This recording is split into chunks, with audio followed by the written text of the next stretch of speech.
Nesse vídeo eu estou aqui bem sentado no sofá e vou listar algumas coisas que me fizeram ser católicos. Argumentos teológicos, argumentos históricos. Vamos lá, né? Eu sou o Marterson, esse aqui é o canal Apostolado Católico, um canal de evangelização, onde eu ensino a doutrina, a catequese e defendo também a fé. E você é o meu convidado, né, para estar aqui comigo. Não sei se você é católico, protestante, eu não sei, enfim, tanto faz. Seja muito bem-vindo, seja muito bem-vindo. Então é o seguinte, esse vídeo não tem roteiro, não tem script, eu simplesmente sentei aqui e vou começar a falar para você, não estou falando para a câmera. Pois bem, em meados de 2013, eu comecei a sentir falta de alguma coisa que eu não sabia o que era.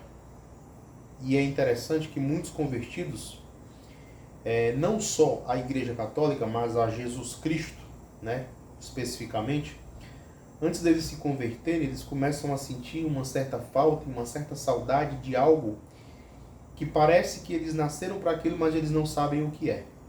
Como dizia Santo Agostinho, fizeste-nos, Senhor, para vós, e o nosso coração está inquieto enquanto não repousar em vós.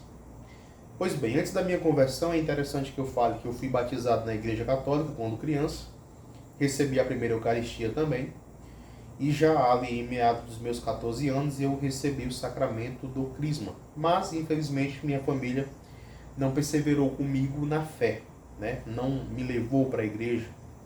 Infelizmente, muitas famílias católicas fazem isso, né? Os sacramentos, o batismo, a primeira Eucaristia, o Crisma, é só mesmo para mostrar para os amigos que o filho recebeu esses sacramentos, mas muitos pais não sabem o que é. Eles não são culpados, tá? Não dá pra gente culpar os nossos pais, porque isso é uma bola de neve que vai passando de geração em geração. Os nossos pais também não nos levaram para a igreja porque os pais deles não os levaram, né? Algumas pessoas teimam nessa romantização de que os velhos antigamente eram muito católicos, mas na verdade não é bem assim, tá?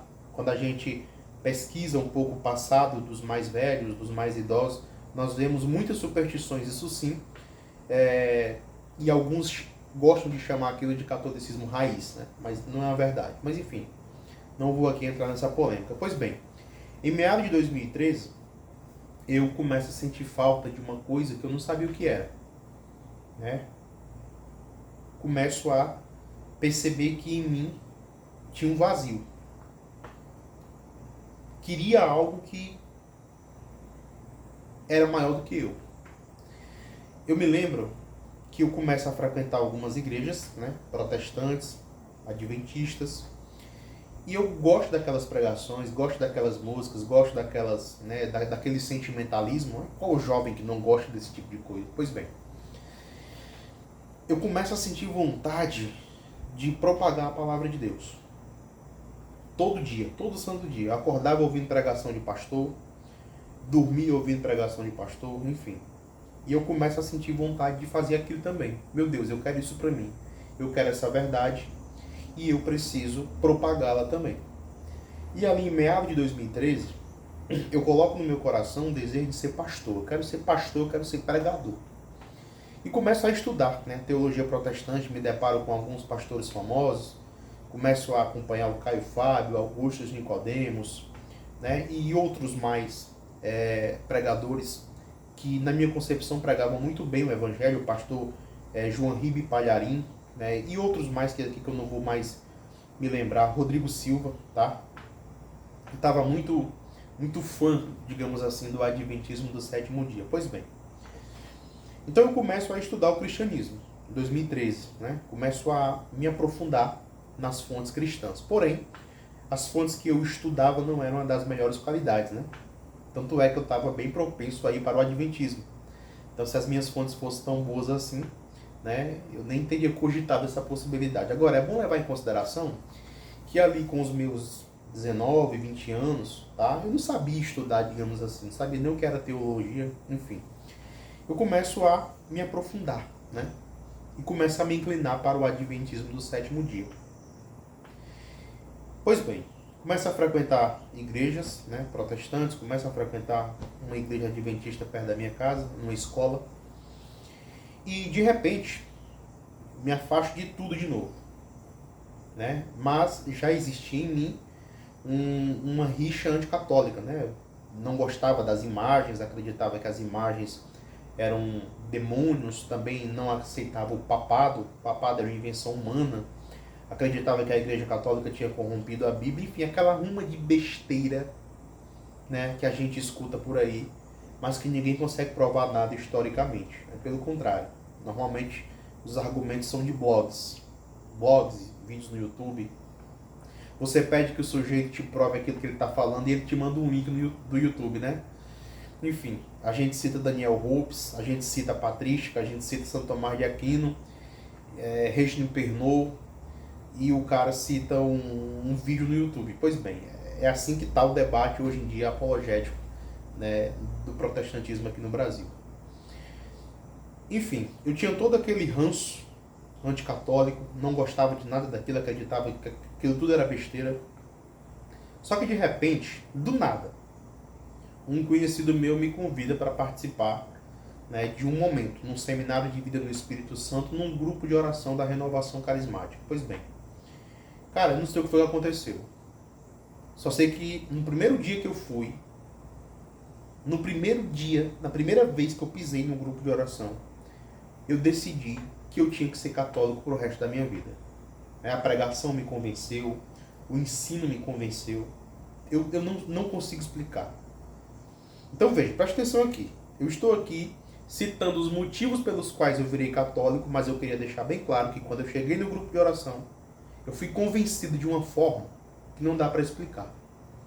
Tá? Eu vou aqui citar outros argumentos que eu fui descobrindo aos poucos, mas o desejo sobrenatural que foi colocado dentro da minha alma não dá para explicar com palavras humanas e a minha inteligência não consegue explicar o que foi que aconteceu. Pois bem, eu só sei que no primeiro dia eu saio daquele grupo de oração com um desejo de conhecer a fé católica, mas um desejo absurdo. No outro dia eu tive que fazer uma viagem para São Luís do Maranhão a trabalho. Quando eu chego lá, era um domingo, né? Na verdade, eu chego lá na semana. Pois bem, eu não tinha tempo de sair porque eu tinha que trabalhar.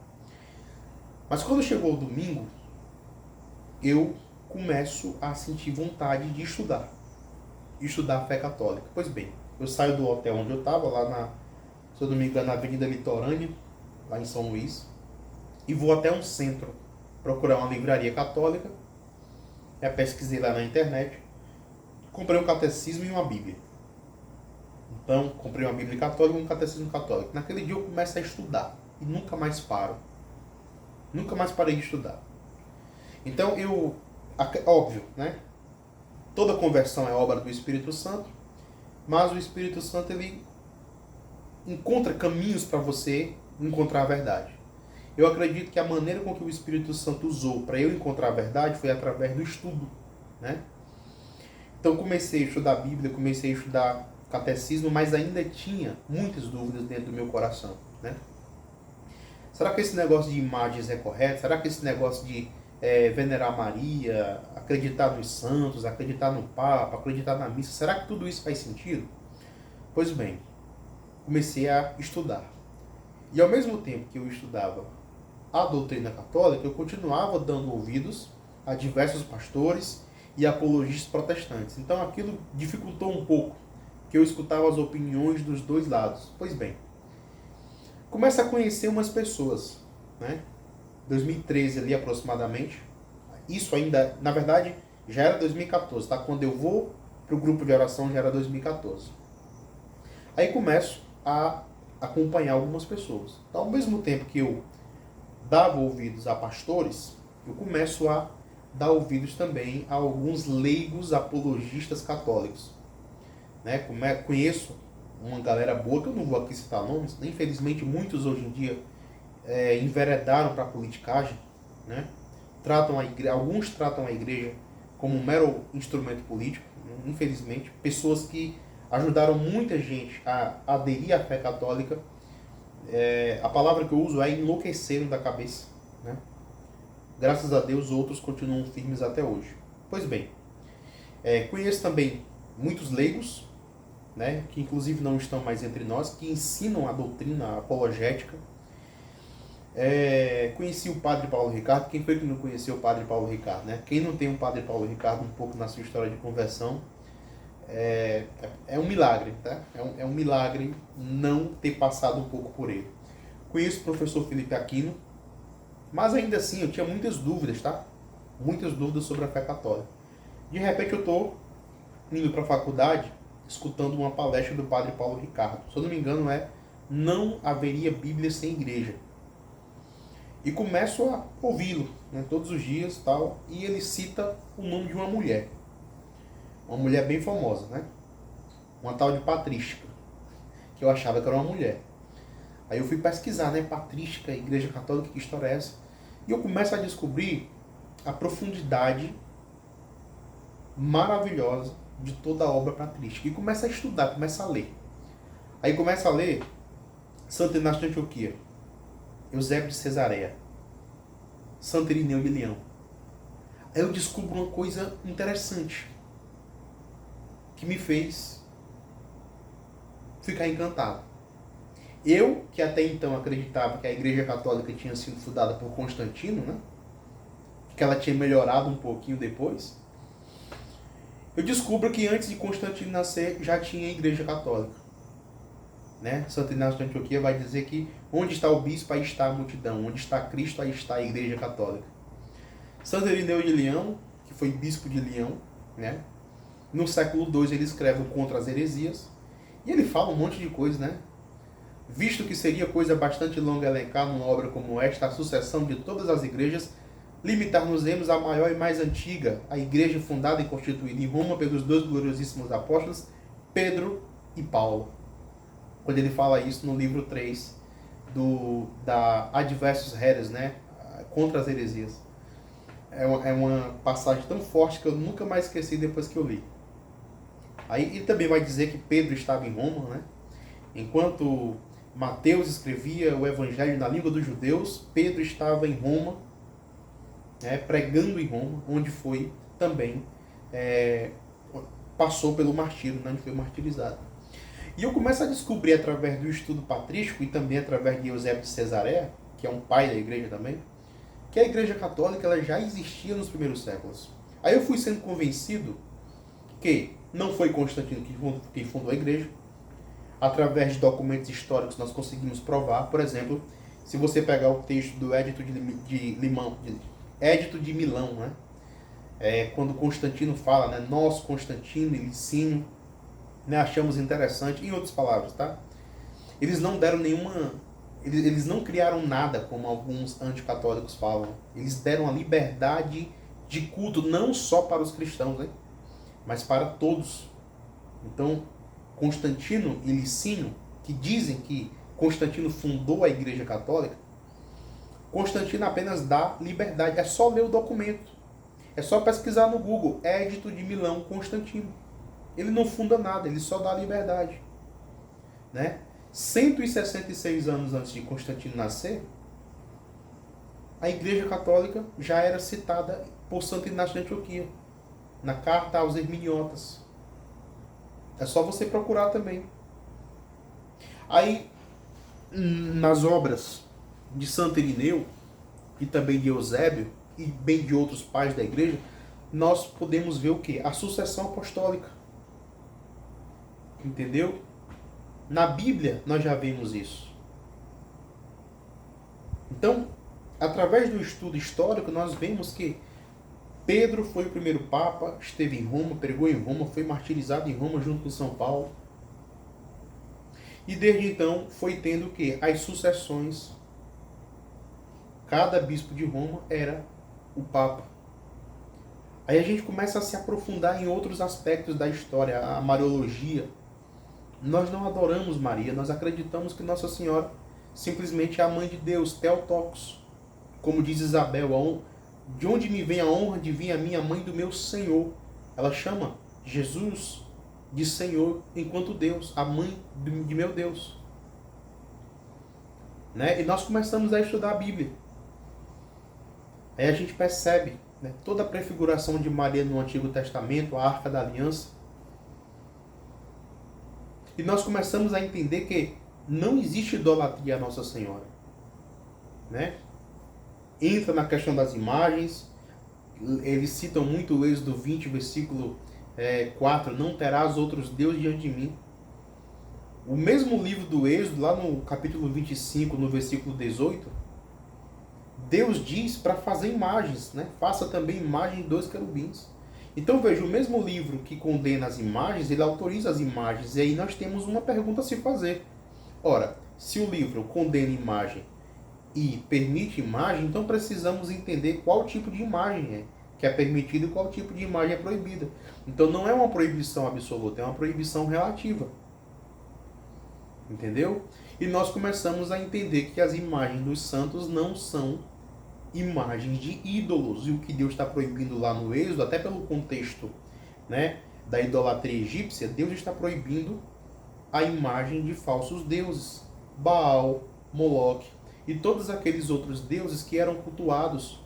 Tudo que acontecia, né, os hebreus muitas vezes impactados pela idolatria, atribuíam a ação de divindades. Então, quando a mulher engravidava era a ação de uma divindade, quando chovia era a ação de outra divindade, quando tinha plantação boa, né, quando dava colheita, era a ação de outra divindade. Então existia o deus do rio, existia o deus da nuvem, existia o deus do sol. O sol muitas vezes era retratado como um deus, né, como muitos babilônicos acreditavam. Então é esse tipo de imagem, de escultura que Deus está proibindo. Os ídolos que pudessem causar nos judeus que estavam saindo do Egito lembranças, né, ou até uma certa confusão dessas divindades. E outra coisa, Deus ainda não tinha se mostrado, e Yahvé não tinha se mostrado, não tinha mostrado seu rosto. Então, quando Deus fala, eu sou aquele que sou, é como se ele estivesse evitando qualquer característica que os seres humanos pudessem lembrar dele, pensar numa certa divindade. Entendeu? Ou seja, quando Moisés pergunta, Senhor, o que é que eu vou dizer quando os meus irmãos perguntarem quem me enviou aqui? Aí Deus fala, eu sou aquele que sou, diga a eles que o eu sou me enviou aqui. Né? É como se Deus estivesse dizendo, olha, não tentem criar antropomorfismos, ou seja, não tentem criar características, não tentem me dar características humanas, como muitas vezes vocês dão a outras divindades. Entendeu? Então não tentem me imaginar. Digam só que eu sou. Eu sou aquele que sou. Eu não tenho características que vocês possam imaginar ainda. Eu ainda não vou me revelar. Então, sobre a questão das imagens, Deus está apenas tendo uma preocupação com aquela idolatria, naquele contexto. Tá? Mas o próprio Deus manda fazer imagens, manda fazer imagens e colocar em cima da Arca da Aliança. O Templo de Salomão era composto de imagens. Inclusive, quando Jesus Cristo prega no Templo de Salomão, tinha lá esculturas. E Jesus não condena. Né? O Antigo Testamento fala que o templo tinha rostos de homens, rosto de boi. E Jesus não condena, mas ele pregou lá. Então Jesus foi conivente com aquela idolatria? Claro que não, é que Jesus sabia que aquela preocupação com a idolatria dos hebreus saindo do Egito já tinha acabado. É só uma questão de contextualização. Entendeu? E outra coisa, nós não tratamos os santos como deuses. Os santos são apenas homens e mulheres que deram sua vida a Cristo, como São Paulo nos ensinou. Sede meus imitadores como eu sou de Cristo. Ora, muitos protestantes dizem que nós não temos que imitar santo, temos que imitar só Cristo. Mas espera lá, o apóstolo diz que nós temos que imitá-lo. E aí? Como é que fica? Então foram essas coisinhas que eu fui percebendo, que eu fui descobrindo. Aí a gente vai descobrindo, por exemplo, sobre a Bíblia. Né? Muitos não católicos dizem que os católicos precisam estudar a Bíblia. Nós estudamos. Agora, o que muitas pessoas tinham que estudar era a história da Bíblia. Quando a gente lê a Bíblia com calma, a gente descobre que esse negócio de sola escritura não existe. A Bíblia fala, por exemplo, que a igreja é a coluna e sustentáculo da verdade. Muitos não católicos dizem que nós não podemos guardar as tradições, porém a Bíblia fala em Tessalonicenses que guardai, pois, as tradições que vos transmitimos, seja por palavra, tá? Ou seja, por oralidade, seja por carta. Então temos que guardar a transmissão, temos que guardar a tradição. Ah, mas Jesus condenou a tradição, está lá em Mateus 9. Não, Senhor, Jesus condenou a tradição dos fariseus. É só ler o capítulo do começo e não ficar lendo versículo isolado. Entendeu? Aí a gente descobre que a sola escritura é uma balela. Ora, a sola escritura é o ensino teológico de que nós devemos crer somente naquilo que está na Bíblia para a nossa edificação pessoal, nas coisas que dizem respeito à salvação e à moralidade. Beleza, mas essa afirmação não está na Bíblia. Ah, mas se você pegar 2 Timóteo 3,16, toda a escritura é inspirada por Deus. Ok, toda a escritura é inspirada por Deus, mas a Bíblia não fala que somente a escritura é inspirada por Deus. E outra coisa, quando São Paulo fala em 2 Timóteo 3,16, ele se referia ao Antigo Testamento. São Paulo nem sabia que um Novo Testamento estava sendo escrito. Entendeu? Então são essas coisinhas, né, que a gente vai descobrindo. Ah, mas Jesus não fundou a igreja. Fundou, está lá em Mateus 16:18. Tu és Pedro, sobre esta pedra eu edificarei a minha igreja. No singular, só uma. Tá? E te darei as chaves do reino de Deus. As portas do inferno não prevalecerão contra ela. Então, pera lá. Existia uma igreja desde o século I que Jesus disse que as portas do inferno não iriam destruir e nem iriam suportá-la. E que nada iria destruir a igreja. Então quer dizer que essa igreja se corrompeu com Constantino? É engraçado, né? Alguns dizem que Constantino fundou a igreja católica. Outros dizem que ela se corrompeu com a igreja católica. Tem que decidir, cara. Tem que decidir o que foi que aconteceu. Uns dizem que ela já existia, mas se corrompeu. E outros dizem que ela nunca existiu e ele fundou. Pera lá. Que apologética é essa que não se entende? Né? Só que o livro de São Paulo, 1 Timóteo 3,15, diz que a igreja é a coluna e fundamento da verdade. Então, para lá, como é que Jesus funda uma igreja que seria a coluna da verdade e essa igreja vai se corromper? São Paulo também fala que a igreja é sem mancha, ela é imaculada. Ora, a igreja é sem mancha e imaculada misticamente. Nós, que somos membros da igreja, somos pecadores. Aí tinha todo aquele terrorismo psicológico a respeito de coisas relacionadas ao Apocalipse. Em especial, quando você participa da igreja adventista, né? Então, dizem que a igreja católica é aquela prostituta do Apocalipse, o Apocalipse 17. Agora é interessante, né? Porque eles dizem que eles só acreditam no que está na Bíblia. Mas o Apocalipse, capítulo 17, versículo 18, diz que a mulher que viste, ou seja, a prostituta, é uma cidade. Em nenhum momento ela fala que a mulher é uma igreja. Então por que dizem que a igreja católica é a prostituta? Agora, se pegar o livro do Ezequiel, a cidade que é chamada de prostituta é Jerusalém. Mas aí eles escondem, né? Em especial se eles forem judaizantes. Se eles pudessem, eles teriam arrancado o livro de Ezequiel lá da Bíblia. Pega o livro de Ezequiel e lê. Né? Lê. Tá lá. Jerusalém, a prostituta. Inclusive eu tinha uma Bíblia do João Ferreira de Almeida, que João Ferreira de Almeida deixava bem claro, né? Jerusalém é a prostituta. Não é uma igreja, é uma cidade. Tá certo? Vai ter um debate. Alguns vão dizer que é Roma pagã, outros vão dizer que é Jerusalém. Eu sou inclinado a interpretar que a prostituta era Jerusalém, que inclusive o São João vai dizer que essa mulher, a grande cidade, foi lá onde morreu o seu Senhor. Ora, Jesus morreu onde? Jesus não morreu em Roma. Enfim. Depois, alguns protestantes vão dizer que o Apocalipse 18, versículo 4, sai dela, povo meu, refere-se à igreja católica. Ora, Jesus, quando estava vivo, lá no Evangelho de São Lucas, ele deixa bem claro que vai chegar um dia que as pessoas vão ter que sair correndo de Jerusalém. Ai das mulheres que estiverem amamentando naquele dia. Jesus estava se referindo à grande tribulação, quando Roma iria invadir Jerusalém e destruir tudo. É disso que São João está falando. Então o anjo passou e disse, sai dela, povo meu. Está falando de Jerusalém, para as pessoas saírem da cidade porque ela seria destruída. Apocalipse 18:4. Eu não estou com minha Bíblia aqui, não estou com nenhum script aqui. Eu estou falando tudo de cabeça, então eu posso errar um versículo. Tá? Outra coisa muito interessante, né, muitas seitas protestantes dizem que o Apocalipse diz respeito a só o futuro, mas isso é mentira. Se você pegar o Apocalipse capítulo 1, se eu não me engano agora o versículo 19, São João fala, né? Na verdade, o anjo fala para ele: escreve, pois, as coisas que você viu, ou seja, passado, as que tem visto, presente, e as que depois dessas vão de acontecer. Então, o Apocalipse não é só coisa para o futuro, coisa do passado, tá? Antes do século I, coisa que São João estava vendo no século I, e coisas que depois vão acontecer. Então, muitas coisas ainda vão acontecer.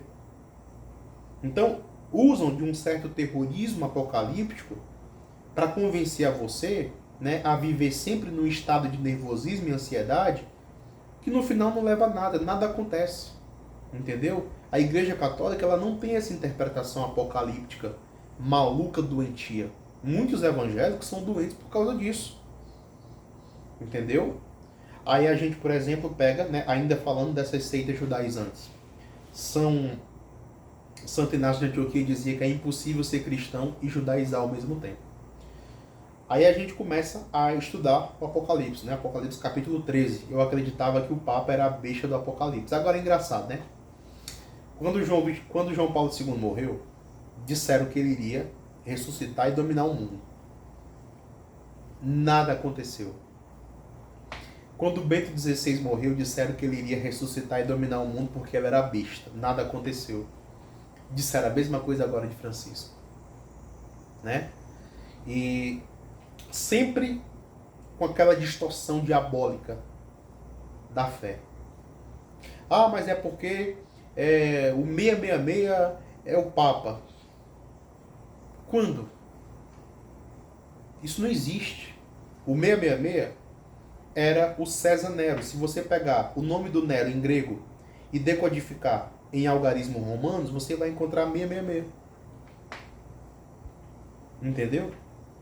E por que São João não falou explicitamente que a besta do Apocalipse era o Nero? Porque não podia, porque existia uma lei de lesa majestade. Se a carta fosse interceptada e descobrisse que São João estava falando que Nero era um demônio, os cristãos sofreriam mais perseguições. Os cristãos sofreriam mais mortes ainda. Sem contar que a carta não chegaria nas mãos dos cristãos. Então ele fez a decodificação. O 666, né, numa técnica chamada gamatria, que é quando você transforma um nome em letras, na verdade em algarismos, né, era para que a carta não fosse interceptada. Entendeu? E aí você vai descobrindo que o Papa não é a besta, que a Igreja Católica defendeu a Bíblia. E quando nós começamos a estudar a história do cânon bíblico, nós descobrimos, por exemplo, que no começo do cristianismo existiam muitos hereges querendo colocar um monte de porcarias na Bíblia, outros querendo tirar. E a Igreja Católica não deixava. Marcião, por exemplo, queria jogar todo o Antigo Testamento no lixo. Alguns livros apócrifos tentaram colocar dentro da Bíblia. A Igreja Católica não deixou. Se nós temos 27 livros hoje no Novo Testamento, é porque a Igreja Católica não deixou colocar um monte de porcarias e nem tirar algumas coisas, né? Como queriam tirar, por exemplo, o Apocalipse. Queriam tirar, por exemplo, a carta de Tiago. A carta de Tiago diz que a fé sem obras é morta. O Apocalipse diz que nós seremos julgados conforme nossas obras. Então, pera lá. Contraria a sola fide, né? Se eu não me engano agora, é o Apocalipse capítulo 20. Posso estar enganado. Ou é o 21. Nós seremos julgados conforme nossas obras. Olha que interessante. Contraria a tese de Lutero. É por isso que alguns seguidores de Lutero queriam tirar o Apocalipse. Entendeu? E vem todos aqueles outros mitos iluministas, que a Igreja Católica matou 50 milhões de pessoas na Inquisição. Na Idade Média, no continente europeu, nem tinha 50 milhões de pessoas. Enfim. Então, eu comecei a estudar todas essas coisas e fui me convencendo que Rapaz, a Igreja Católica tem tanta gente mentirosa mentindo sobre ela que eu estou desconfiando que ela tá certa. E veja, o fato de ter tanta mentira sobre a igreja, e eu fui descobrindo todas através do estudo, isso foi levantando em mim uma certa suspeita mesmo, cara. Entendeu? Quando muita gente fala mal de uma coisa e você começa a descobrir as mentiras, você começa a suspeitar que aquela coisa está certa e só tem gente mentirosa falando mal dela. Então, para já ir finalizando, né? Através dos estudos históricos, nós conseguimos provar diversos pontos que São Pedro esteve em Roma. Dizem que ele não esteve, né? Alguns não católicos dizem que ele não esteve. Ele esteve. Conseguimos provar, né? São Paulo também esteve em Roma. O próprio Deus fala no livro dos Atos dos Apóstolos, né? Tende coragem. Assim como deste testemunho de mim em Jerusalém, é necessário que testemunhe de mim em Roma, né? Então veja, Deus preparando ali a saída da igreja de Jerusalém para Roma. Não que a igreja saísse 100% de Jerusalém, ela não saiu. Tanto é que o primeiro bispo da igreja, o primeiro bispo de Jerusalém foi Tiago, né? Mas Deus já começa a preparar o terreno para a igreja ir para Roma. Por quê? Por que Deus queria que a igreja que foi fundada em Jerusalém fosse para Roma? Por uma razão muito simples. Onde abundou o pecado, superabundou a graça. Deus queria mostrar para o mundo que onde aquele império satânico que iria perseguir a igreja, naquele império que iria depois ser destruído, iria nascer, né? Iria nascer com força, digamos assim, a sua igreja. Ou seja, onde existiam os perseguidores, agora existe um reino. E está lá até hoje, 2000 anos. Né? Enfim, a gente começa a estudar a Bíblia de maneira sensata e descobrimos muitas coisas, praticamente tudo que corroboram com a fé católica. Descobrimos o magistério. Quem vos ouve, a mim ouve. Quem vos rejeita, a mim rejeita. Quem me rejeita, rejeita quem me enviou. É o magistério. Quem vos ouve, a mim ouve. Então Jesus está dizendo para um grupo de homens: quem escuta vocês, me escuta. É o magistério. Descobrimos a tradição e a escritura. E que é um tripé da fé. Mas para isso nós precisamos nos esforçar. É o que eu sempre digo para muitas pessoas, tá? Nós que somos apologistas católicos, é muito fácil inventar uma mentira contra a igreja. É só inventar qualquer maluquice. Tem um monte de youtubers aí. Agora nós, para desmentir, nós temos que comprar livros. Nós temos que ler os livros. Nós temos que comparar a bibliografia.